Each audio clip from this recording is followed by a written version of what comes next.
votre permission, je voudrais dédier ce shiur et Ilui Nishmat, toutes les personnes qui sont niftar al Kiddush Hashem pendant le soir de Lag BaOmer, lors de cette tragédie de ce qui s'est passé le soir du Homer. On est très très loin d'avoir le niveau pour comprendre pourquoi Akadosh Baruch Hu a souhaité que cela arrive. Mais ce qui est clair, c'est que ça doit nous ébranler et nous réveiller à faire tchouva. Parce que c'est incroyable de penser qu'un jour qui est un jour de grande joie, un jour où on fête avec une immense joie, la Eloula de Rabbi Shimon Bar Yochai, c'est incroyable d'essayer de voir et de comprendre encore plus comment ça se fait que cette tragédie, elle est arrivée. En tout cas, je voudrais dédier ce shiur, les Ilui Nishmat, toutes ces personnes qui sont niftarim ce soir-là, et aussi pour la refoua shlema de tous les malades et de tous les blessés qui ont été victimes, malheureusement, le soir de Lag BaOmer, de ce qui est arrivé. Qu'Hachem leur envoie la refoua shlema avec Torchar Cholé Amo Israël. En même temps, avec votre accord, je souhaite dédier ce cours, l'Ilui Nishmat, mon père, à Rav Chaim Tzvi ben Rabbi Yehuda. La fête de Shavuot se manifeste par une expression spéciale de joie qui s'accompagne à chaque moment de cette fête. Nos sages Chazal, dans Masechet Psachim de la Gemara, Samechet Amud Bet, nous dit comme ça. Pour le reste des fêtes, il y a une divergence d'opinion entre les Chachamim. Est-ce qu'on a l'obligation de faire un repas de fête, une Seudat Yom Tov, ou non? Certains disent que oui, d'autres disent que ce n'est pas obligatoire. Ça, c'est en ce qui concerne les autres fêtes. La seule fête sur laquelle tous les Chachamim sont d'accord qu'il y a une obligation de faire une Seudat Yom Tov ce jour-là, c'est la fête de Shavuot. Il y a une obligation de faire une Seuda ce jour-là et de se réjouir ce jour-là, de ressentir une simcha profonde. Et les raisons, évidemment, de cette simcha, de cette joie, sont évidentes pour nous. On est heureux d'avoir mérité de recevoir la Torah, qui était un trésor caché parmi tous les trésors d'Akadosh Baruch Hu dans ses palais pendant 1000 générations, dont 26 étaient de Adam Arishon jusqu'à Matan Torah, et tout le reste, c'était avant la création du monde. Pendant 1000 générations, Hachem, il a caché la Torah dans ses trésors et nous l'a donné à nous, à Shavuot. Quelle joie, quelle simcha de savoir qu'on a mérité d'avoir un tel cadeau.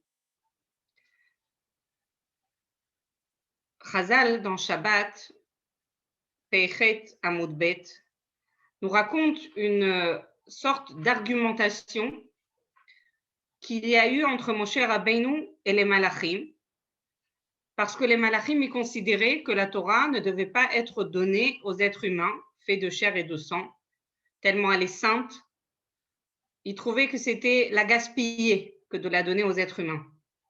Après Matan Torah, Moshe Rabbeinu est monté aux cieux pendant 40 jours et 40 nuits, et c'est là que les Malachim ont dit à Kadosh Baruch Hu, que fait cet être humain parmi nous? Alors Hachem leur a dit, il est venu chercher la Torah pour la donner au Ham Israël. Et là, les Malachim, ils ont dit, mais qu'est-ce que c'est que ce gaspillage? Prendre un de tes plus grands trésors et les donner à des êtres humains de chair et de sang qui ne sauront pas quoi en faire. En quoi ils sont méritants? Il vaut mieux la laisser chez nous dans le ciel. Alors Akadosh Baruch Hu, il a dit à Moshe, réponds aux Malachim. Moshe Rabbeinu, il a dit à Akadosh Baruch Hu, j'ai peur de leur répondre parce que j'ai peur qu'ils me brûlent avec le souffle de leur bouche. Et là, Hachem lui a dit, tiens avec ta main mon trône céleste et réponds-leur et tu n'auras rien à craindre.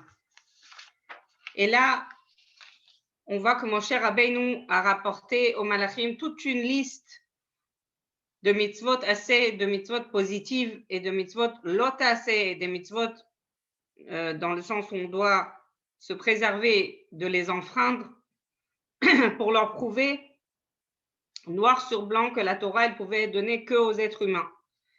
Parmi cette liste, il y avait par exemple la mention de se souvenir de Yetziat Mitzrayim. Moshe Rabbeinu a dit aux Malachim, est-ce que vous êtes sortis de Mitzrayim pour pouvoir réaliser la mitzvah de se souvenir de ce jour-là? Après, il leur a apporté l'exemple de Lo yelecha Elohim acherim al panai, la deuxième dibra qui nous est interdit d'avoir d'autres divinités que Akadosh Baruch Hu.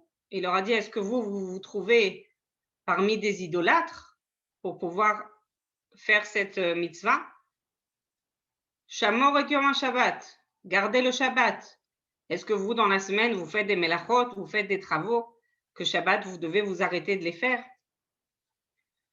La mitzvah de Kibud Orim, est-ce que vous avez des parents? Non. Alors, à quoi ça va vous servir la Torah? L'interdiction de l'otirtzach, ne pas tuer, ne pas voler, ne pas commettre d'adultère, et ainsi de suite. Moshe Rabbeinu avait une longue liste où il rapportait aux Malachim des preuves noires sur blanc que la Torah ne pouvait être donnée que aux êtres humains faits de chair et de sang. Et c'était des arguments bien fondés. Et quand les Malachim ils ont entendu ça, ils ont tout de suite été convaincus par Moshe Rabbeinu et ils ont fait preuve de beaucoup d'affection pour lui. Nous, on reconnaît le fait que notre Torah Kdosha, c'est une Torah Chaim, c'est une Torah de vie. Qu'est-ce que ça veut dire que c'est une Torah de vie? Torah, ça vient de la chaîne Hora'a. Hora'a, c'est un enseignement. La Torah, elle est là pour nous enseigner comment vivre notre vie de la meilleure manière possible. On n'est pas comme le reste des goïms qui pensent que la vie, c'est juste quelques dizaines d'années où on vit une sorte de routine ennuyante et sans but. Nous, on croit dans le fait que la Torah, c'est un des cadeaux les plus précieux que Akadosh Baruch Hu nous a donnés pour qu'on remplisse notre vie avec des choses qui ont vraiment de la valeur et qui peuvent transformer une vie qui est juste temporaire dans le Olam Hazeh en une vie éternelle dans le Olam Haba. Je vous avais expliqué déjà à d'autres, il me semble, shiur précédent, que quand on fait des actions, même des actions du quotidien, des actions banales, comme manger, dormir, etc., et a fortiori, si on fait des mitzvot, alors il faut savoir que chaque chose est considérée comme une mitzvah en soi. Évidemment, quand on fait une mitzvah, on ne peut pas imaginer le salaire, la récompense illimitée qui nous sera réservée au Olam Haba. Mais même quand on fait des actions toutes simples et basiques, comme manger, dormir, travailler, et qu'on le fait en disant qu'on le fait pour qu'on ait les forces d'étudier la Torah, pour qu'on ait les forces d'accomplir les mitzvot, il faut savoir que les actions elles-mêmes, aussi banales soient-elles, sont considérées comme des mitzvot. Donc, on voit comment toute notre vie est structurée par la Torah, qui est une Torah Chaim. Qu'est-ce qu'on est heureux qu'on nous a donné, entre guillemets, ce mode d'emploi pour savoir comment vivre une vie pleine et riche en spiritualité et en valeur. Essayons d'imaginer combien de milliards de créatures dans ce monde n'ont jamais goûté à une vie de Torah et à une vraie Emouna. On est terrifiés rien qu'à l'idée de penser ça. Est-ce que Chas v'Shalom, nous aussi, on aurait pu faire partie de ces gens-là? Et après un petit instant de réflexion, est-ce que Chas v'Shalom, qu'est-ce qu'on serait devenu si on serait comme ces gens-là qui n'ont jamais goûté à une vie de Torah douce et pleine d'essence?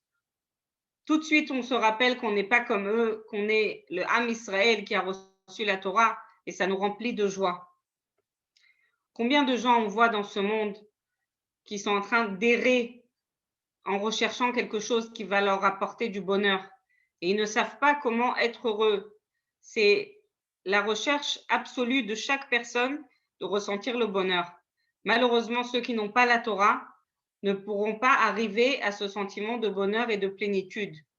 Je pense qu'en Europe occidentale, et même je peux dire que parmi les pays les plus développés, on est peut-être en France les plus grands consommateurs d'antidépresseurs. Les gens, ils ont un vide, ils ressentent un vide, ils sont à la recherche d'un but dans leur existence, ils sont à la recherche de valeurs et ils n'arrivent pas à emplir ce vide en faisant toutes sortes d'essayer de remplir avec des occupations qui évidemment ne vont jamais leur donner entièrement satisfaction parce que c'est des choses qui apportent une joie ou une excitation temporaire mais qui après laissent la personne avec un très grand vide. Et nous, on a mérité de rentrer dans les profondeurs, dans le palais, dans les profondeurs des trésors les plus cachés d'Akadosh Baruch Hu et de goûter à cette Torah Traïm que Hachem nous a donnée. Est-ce que dans ce monde, il peut y avoir plus heureux que nous? Il faut savoir que chaque fête, chaque année, quand elle revient, c'est comme si on recevait cette année-là, en cette date de la fête, la même abondance, la même influence de bracha que Akadosh Baruch Hu a déversé dans le premier Shavuot, le tout premier Shavuot qui s'est déroulé dans ce monde. Donc notre simcha, notre joie, ça va consister en une répétition, on va réitérer le premier Shavuot de la création dans lequel la Torah a été donnée au Ham Israël. Il faut savoir que la joie immense qui a été ressentie ce jour-là, elle contenait une joie, mais pas seulement des Bnei Israël, mais de toute la création, de tout l'univers. Alors, il faut savoir, il y a des personnes qui acceptent le joug de la Torah, mais parce qu'ils le font parce qu'ils pensent qu'ils doivent avoir des obligations envers Akadosh Baruch Hu, parce que c'est lui qui a créé le monde, parce que c'est lui qui le fait exister à chaque instant, parce qu'il nous déverse tellement de bienfaits. Donc, il comprend que la Torah, c'est une nécessité absolue, vitale pour lui et pour le monde. Mais il se sent misérable. Il n'est pas heureux d'avoir cette Torah. Am Israël, ils ont reçu la Torah avec joie, avec une grande simcha. C'est une simcha qui dépasse toutes les autres joies qu'on peut s'imaginer. Ça, c'était le premier Shavuot dans le monde. Et nous, chaque année, on doit faire revivre cette joie immense qui a été ressentie au moment de Matan Torah. Une joie qui dépasse toutes les joies qu'on peut s'imaginer même. Et c'est pour ça qu'on met l'accent sur la simcha. Il faut savoir, c'est la mitzvah du jour. On pense que la mitzvah du jour, c'est faire la veillée de Shavuot. Non, ça c'est un minhag, c'est une coutume. La mitzvah du jour de Shavuot, c'est se réjouir de Yom Tov. Répéter ce sentiment de simcha qu'on a dans le fait que Hachem il nous donne la Torah ce jour-là. C'est ça la mitzvah du jour, la mitzvah de se réjouir. Donc comme j'ai dit tout à l'heure, c'est pas juste les Bnei Israël qui étaient heureux au moment de Matan Torah, c'est toute la création, c'est tout l'univers qui a ressenti cette simcha avec les Bnei Israël. Jusqu'à ce que les Bnei Israël aient reçu la Torah, alors il y avait dans l'univers un grand point d'interrogation qui menaçait l'existence de l'univers. Est-ce que les Bnei Israël ils vont accepter la Torah ou est-ce qu'ils ne vont pas l'accepter? Parce que si les Bnei Israël n'auraient pas accepté la Torah, il faut savoir que le monde aurait cessé d'exister et l'univers serait retourné à un état de tohu bohu. Donc, quand les Bnei Israël ils ont accepté la Torah finalement, c'était une joie immense pour eux, bien évidemment, pour tous les Bnei Israël, mais c'était aussi une joie immense pour tout l'univers de savoir que grâce au fait qu'ils ont reçu la Torah, alors l'univers pouvait continuer à exister et ne pas retourner à son état initial de tohu bohu. Et non seulement tout l'univers et toute la création s'est réjoui, même les malachim se sont réjouis. Pourquoi? Parce que grâce au fait qu'ils ont reçu la Torah, la création est arrivée à son état de perfection. Il faut savoir que les Bnei Israël, quand ils ont reçu la Torah, ils sont arrivés au niveau de Adam Arishon avant la faute. Ça veut dire que même la malédiction de la mort ne régnait plus sur eux, n'avait plus d'emprise sur eux. Donc, vous imaginez à quel niveau ils sont arrivés. Adam Arishon avant la faute, c'était le summum, c'était le monde dans sa perfection. À Matan Torah, on a réatteint ce niveau-là de Adam Arishon avant la faute. Donc, les malachim sont heureux. La création entière est heureuse. Les Bnei Israël sont heureux. Et vous savez quoi? Même Akadosh Baruch Hu, il était heureux, si l'on peut dire ainsi. Il était heureux, il a partagé la joie des Bnei Israël. Le Inyan de Matan Torah, c'est ce qu'on appelle He'arat Panim. He'arat Panim, ça veut dire qu'Akadosh Baruch Hu illumine de son visage. Il est favorable envers nous.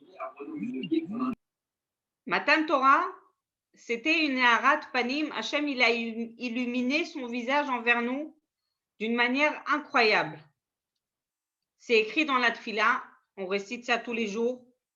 Ki be'or panecha natat alanu, car c'est avec ton visage lumineux que tu nous as donné, Hachem Elokeinu, Torah Traim, une Torah de vie. Qu'Hachem illumine son visage envers nous, c'est la bracha la plus grande que l'on puisse avoir. Si on a cette bracha, on peut être assuré qu'on va avoir le mérite de recevoir toutes les Yeshuot, toutes les délivrances et tous les bienfaits qui puissent être. Donc, on est très heureux à Matan Torah. Pourquoi? Parce que Hachem nous a illuminés de son visage. Il a été favorable envers nous en nous donnant une Torah qui est Torah de vie.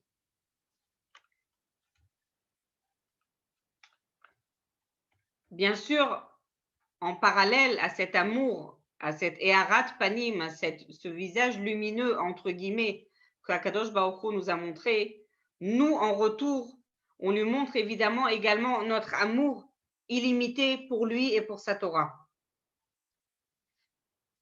Avec le même niveau, avec la même quantité que nous, on aspire de nous rapprocher d'Akadosh Baruch Hu, c'est proportionnel à ça que Akadosh Baruch Hu, il va déverser sur nous et il va nous montrer un visage lumineux et favorable.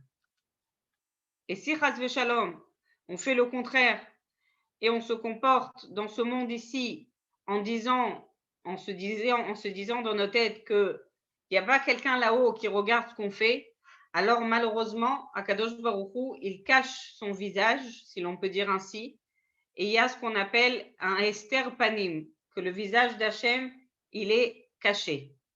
Mais si on lui montre qu'on l'aime, qu'on aspire à se rapprocher de lui, que notre seul désir, c'est d'accomplir sa Torah et ses mitzvot avec amour et avec entrain, et on est prêt pour ça, à mettre tous les outils qu'il nous a donnés, à mettre de l'argent, à mettre du temps, à mettre des efforts pour lui faire plaisir, pour lui montrer notre amour, alors on a la garantie que Akadosh Baruch Hu en retour va nous donner toutes les brachot et toute la Eharat Panim, ce visage lumineux qui va inclure en lui toutes les brachot et les yeshuot possibles. C'était ça le Mahamad Har Sinaï. Le Mahamad Har Sinaï, c'était une manifestation d'un amour réciproque entre Akadosh Baruch Hu et les Bnei Israël. Un amour réciproque. Comment on peut montrer à Akadosh Baruch Hu notre amour? Je vais vous illustrer par une histoire qui, je ne vais pas vous citer maintenant des grands Talmidei Chachamim ou nos ancêtres ou des personnes qu'on peut dire, ça c'est des personnes des générations d'avant, eux ils étaient grands, eux ils étaient capables. Nous on est des petites gens, on a une petite tête, on ne peut pas faire des choses extraordinaires. Maintenant je vais vous apporter une histoire d'une personne qui était on ne peut plus simple et modeste et malgré tout vous montrer comment même quelqu'un de si simple a réussi à faire une réelle satisfaction et à avoir l'illumination du visage d'Akadosh Baruch Hu. On raconte dans le Midrash de Bereshit Rabbah, Perek Yudalef Midrash Hei, une histoire d'un juif qui habitait la ville de Rome. Et son métier, c'était d'être tailleur. Il était quelqu'un de travailleur qui ne perdait pas son temps, pas quelqu'un de fainéant. Et il cousait des vêtements pour les gens de la ville et c'est comme ça qu'il gagnait sa parnassa. Il n'était pas riche, mais il était ni riche ni pauvre. Il avait une maison de taille moyenne et il n'a jamais cherché à avoir du luxe dans sa vie. Et la majorité de l'année, lui et sa famille se contentaient de manger du pain et des légumes. Et un jour, ce juif qui est très simple, il va à la choule et il entend de la bouche du rav de la choule qu'il y a bientôt la fête de Yom Kippour et que ce jour-là, il faut jeûner, mais qu'il y a une mitzvah spéciale la veille de Yom Kippour, de la même manière qu'à Yom Kippour, on a une mitzvah de jeûner. Alors, la veille de Yom Kippour, il y a une mitzvah de préparer une grande séouda parce qu'il y a une mitzvah de bien manger ce jour-là. Et celui qui mange bien comme il faut la veille de Yom Kippour, alors on considère qu'il a jeûné et le 9 Tishrei et le 10 Tishrei, Erev Yom Kippour et Yom Kippour. Alors le tailleur, c'est la première fois qu'il entend ça. Donc la veille de Yom Kippour, le tailleur se dépêche de finir son travail encore le matin. Et après, il va au marché et il décide d'acheter un grand poisson en l'honneur de la veille de Yom Kippour. Mais quand il arrive au marché, qu'est-ce qu'il voit? Il voit qu'il a déjà raté le coach. Il y a là-bas un serviteur du ministre de Rome. Et à part ce poisson qu'il est en train d'acheter au poissonnier, il ne reste absolument aucun poisson sur l'étalage. Donc, le serviteur du ministre, il voulait payer 1 dinar pour le poisson. Et là, tout d'un coup, le tailleur, il arrive et il dit « Donne-moi le poisson, je suis prêt à payer 2 dinars. » Et là, le ministre, il le regarde avec dédain et il lui dit « Mais qu'est-ce que tu viens ici? Qu'est-ce que tu viens avec ta gloutonnerie? Moi, j'ai besoin de ce poisson pour le ministre de la ville et toi, tu viens et tu me saccages tout mon business. Moi, je suis prêt à payer 3 dinars. » Attends. Le tailleur, il a dit « Non, moi, je suis prêt à payer 4. » Le vendeur, il ne savait plus où mettre la tête, à qui il doit donner le poisson, à qui il ne doit pas le donner. Et c'est comme ça qu'ils ont négocié jusqu'à monter jusqu'à 12 dinars, qui était une somme conséquente en ces temps-là. Et surtout pour un tailleur dont la parnassa n'était pas très abondante. Arrivé à 12 dinars, ils se sont arrêtés. Et le serviteur, il s'est dit que le ministre, il ne serait sûrement pas d'accord de payer plus que ça pour un poisson pour son déjeuner. Donc, il a laissé tomber et il est rentré chez ce ministre. Et le tailleur était très heureux qu'il a pu avoir ce poisson en l'honneur de la veille de Yom Kippour pour réaliser la mitzvah de bien manger. Entre-temps, c'est venu l'heure du déjeuner. Et le ministre qui a demandé à avoir du poisson pour le déjeuner, il est à table, il voit toutes sortes d'aliments, mais il n'y a pas de poisson. Alors, il appelle à l'ordre son serviteur et lui dit « Mais je ne comprends pas, je t'ai demandé de m'acheter du poisson, je t'ai dit clairement que je voulais du poisson. »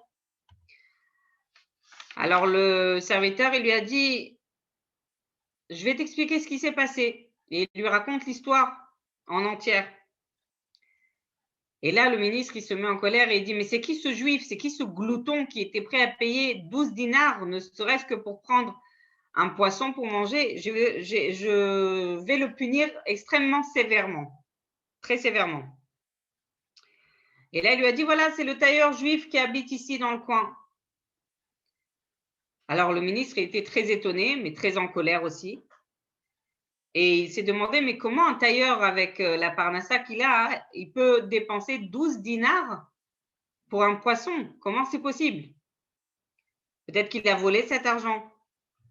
Ou peut-être qu'il fait des paris. Quoi qu'il en soit, c'est signe que c'est un grand glouton. Et en plus de ça, à cause de lui, les commerçants ils vont augmenter les prix du poisson. Donc, il est passible de mort. Alors, il a envoyé un de ses gardes pour embarquer le tailleur chez lui. Et là, quand il est venu, quand il s'est présenté devant le ministre lui a demandé quel était son métier. Il lui a dit « Je suis tailleur ». Alors, le ministre lui a dit « Mais qu'est-ce que tu pensais? Tu es qu'un tailleur de rien du tout, tu ne vaux rien. Et tu as acheté un poisson pour 12 dinars, mais qu'est-ce que tu avais dans ta tête? Ce poisson, il ne valait même pas 1 dinar. Est-ce que tu aimes te gaver de poisson pour ton plaisir physique? D'où tu as tellement d'argent? Alors le tailleur, il a entendu toutes ces questions et il a vu que le ministre était très en colère, mais il était tranquille, il était paisible et il a répondu d'une voix calme et posée. Monsieur le ministre, je suis très très loin d'être glouton. Ras vechalila, toute l'année, je mange que du pain et des légumes et je dépense pas mon argent sur des mets raffinés. Mais il y a juste un jour dans l'année, Yom Kippour, où on prie toute la journée et où on jeûne et Hachem nous pardonne toutes nos fautes. Et il y a une mitzvah gdola, il y a une grande mitzvah de bien manger la veille de Yom Kippour pour qu'on ait la force de jeûner. C'est comme ça qu'Hachem nous a ordonné, parce qu'il nous aime. Donc pendant très longtemps, j'ai fait des économies jour après jour pour pouvoir ce jour-là me permettre d'acheter le meilleur poisson pour la Seuda de Erev Yom Kippour. Est-ce que vous, monsieur le ministre, vous ne pensez pas que j'aurais dû honorer avec tant d'argent ce jour si spécial? Alors, le ministre qui a entendu des paroles de cet homme qui ont été dites avec tellement de tmimout, avec tellement de naïveté, d'intégrité, il a été très impressionné. Et il s'est dit dans son cœur, mais regardez ce juif, comment il aime les mitzvot, tellement il les aime qu'il a été prêt à dépenser 12 dinars juste pour honorer un jour de l'année pour son Dieu. Alors il lui a dit, comme tu as une bonne raison de dépenser cet argent pour le poisson, tu ne seras pas puni, tu peux rentrer chez toi. Alors le tailleur est rentré chez lui avec une grande joie, il a commencé à préparer le poisson pour la Seuda et quand il a ouvert, il a trouvé à l'intérieur un diamant de grande valeur. Il a pu le revendre et avoir une parnassa grâce à ce diamant pour le restant de ses jours. Qu'est-ce qu'on voit ici? On voit ici un homme qui est simple. Je ne vous parle pas de Talmid Chacham, je parle de tout un chacun. Chacun a la possibilité de montrer à Hachem qu'on est prêt à faire ses mitzvot avec amour, qu'on est prêt à faire ses mitzvot en mettant tous nos moyens.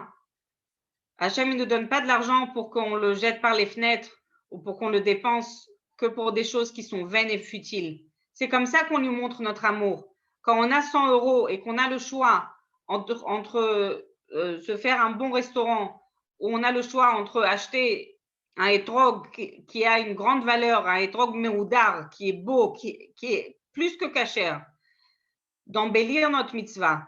Alors évidemment, quand on montre qu'on aime Akadosh Baruch Hu et ses mitzvot, on va prendre cet argent et on va le mettre sur le etrog. Quand on a la possibilité de faire une mitzvah et qu'au lieu de ça, on va faire autre chose en se disant on va faire la mitzvah plus tard, ça, c'est pas montrer notre amour pour les mitzvot. On doit montrer à Kadosh Baruch Hu à quel point on est heureux, à quel point on est joyeux quand une mitzvah se présente à nous, de la faire tout de suite et de la faire avec la plus grande joie possible. Ça, c'était le Mahamad Har Sinai, l'amour réciproque entre nous et Akadosh Baruch Hu. Le Maggid de Koznitz, Zecher Tzadik Levracha, a écrit dans son livre Avodat Israël au sujet de Shavuot. Il a écrit au sujet du mois dans lequel Shavuot a été donné. Shavuot a été donné au mois de Sivan.